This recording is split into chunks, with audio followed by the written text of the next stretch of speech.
తాజా అంశాన్ని చూస్తున్నాం. డిఎస్సి ఆశావహులకు రాష్ట్ర ప్రభుత్వం శుభవార్త అందించింది. 15 నుంచి 20,000 వరకు ఉపాధ్యాయుల పోస్టుల భర్తీకి ముఖ్యమంత్రి కేసీఆర్ నిర్ణయించారు. మరిన్ని వివరాల్ని మా ప్రతినిధి రఘువర్ధన్ను అడిగి తెలుసుకుందాం. రఘువర్ధన్, డిఎస్సి పోస్టులపై ముఖ్యమంత్రి నిర్ణయానికి సంబంధించిన పూర్తి వివరాలు చెప్పండి. నూతన సంవత్సరం వేళ రాష్ట్ర ప్రభుత్వం నిరుద్యోగులకు ఆశావహులకు తీపి కబురు అందించింది. దాదాపుగా ఉపాధ్యాయ పోస్టుల భర్తీ కోసం చాలా రోజులుగా తెలంగాణ రాష్ట్రం ఏర్పాటు చేసినప్పటి నుంచి ఎదురు చూస్తున్నారు. రాష్ట్ర ప్రభుత్వం డిఎస్సి అప్పుడు ఇప్పుడు అంటూ వస్తుంది. ఈ నేపథ్యంలో నూతన సంవత్సరం సమీపిస్తున్న వేళ ఇలా ముఖ్యమంత్రి కేసీఆర్ ఉపాధ్యాయ పోస్టుల ఆశావహులకు ఒక తీపి కబురు అందించాలని నిర్ణయం తీసుకున్నారు. ఇవాళ ముఖ్యమంత్రి ఉప ముఖ్యమంత్రి కడియం శ్రీహరి, మంత్రులు ఈటెల రాజేందర్, లక్ష్మారెడ్డి, ప్రభుత్వ ప్రధాన కార్యదర్శి రాజీవ్ శర్మ, అన్ని శాఖల ముఖ్య అధికారులతో ముఖ్యమంత్రి సచివాలయంలో సమావేశం. ఈ సమావేశంలో ఇందుకు సంబంధించి ఒక నిర్ణయం తీసుకున్నారు.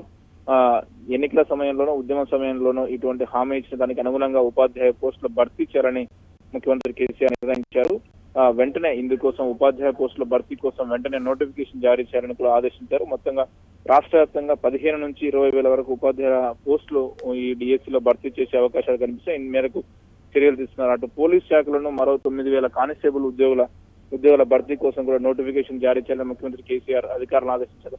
ఇదే సమయంలో తెలంగాణ ఉద్యమంలో ఇచ్చిన హామీకి అనుగుణంగా తొలి మంత్రివర్గంలో తీసుకున్న నిర్ణయానికి అనుగుణంగా ఒప్పంద ఉద్యోగుల క్రమబద్ధీకరణ ప్రక్రియను కూడా రాష్ట్ర ప్రభుత్వం ప్రారంభించనుంది.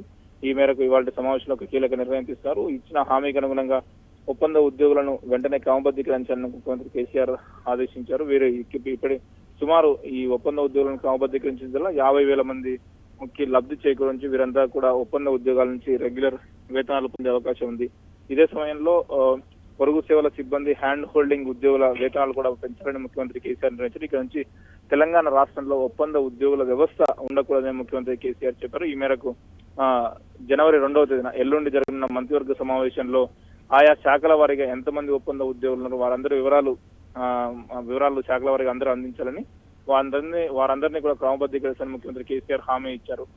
ఇదే సమయంలో గ్రేటర్ హైదరాబాద్ ప్రజలకు కూడా ముఖ్యమంత్రి కేసీఆర్ మరిన్ని వివరాలు ప్రకటించారు. ఇదివరకే నల్లా బిల్లు, గృహ విద్యుత్ అవసరాలకు సంబంధించి కొన్ని బకాయిలను మాఫీ చేస్తూ ముఖ్యమంత్రి కేసీఆర్ సూత్రప్రాయ నిర్ణయం తీసుకున్నారు. ఇవాళ తాజాగా ఆస్తి పన్నుకు సంబంధించి కూడా కొంత ఆస్తి పన్ను మినహాయింపు కూడా ఇస్తూ ఉత్తర్వులు రాష్ట్ర ప్రభుత్వం జారీ చేసింది. ఏడాదికి 1,200 రూపాయలు ఆస్తి పన్ను చెల్లించే వారికి ఆ సంవత్సరానికి 101 రూపాయలు మాత్రమే ఆస్తి పన్ను చెల్లించేలా రాష్ట్ర ప్రభుత్వం కీలక నిర్ణయం తీసుకుంది. ఈ మేరకు గ్రేటర్ హైదరాబాద్ పురపాలక కార్పొరేషన్ చట్టానికి సవరణ చేస్తూ ప్రభుత్వం ఉత్తర్వులు కూడా జారీ చేసింది. సునీత, ధన్యవాదాలు రఘువర్ధన్.